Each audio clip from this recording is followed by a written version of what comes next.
जादुई painting brush. एक दफा का जिक्र है, एक छोटे से गांव में तैयब नाम का एक गरीब लड़का रहता था।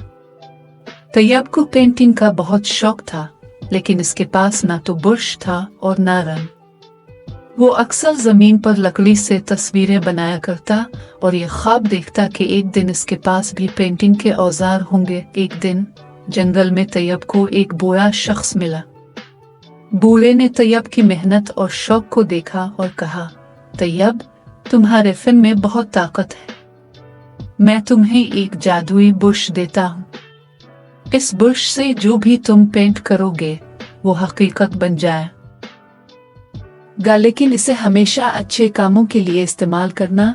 तैयब बहुत खुश हुआ और फौरन गांव वापस आया। इसने पहला तजर्बा एक परिंदा पेंट करके किया। जैसे ही इसने आखिरी लकीर खींची, वो परिंदा हकीकत में जिंदा हो गया और उड़ने लगा। तैयब हैरत ज़दा रह गया। गांव में पानी की बहुत कमी थी। तैयब ने अपने जादुई बुर्श से एक बड़ा तालाब पेंट किया और देखते ही देखते वहां साफ पानी से भरा हुआ तालाब बन गया। गांव के लोग बहुत खुश हुए और तैयब की तारीफ करने लगे।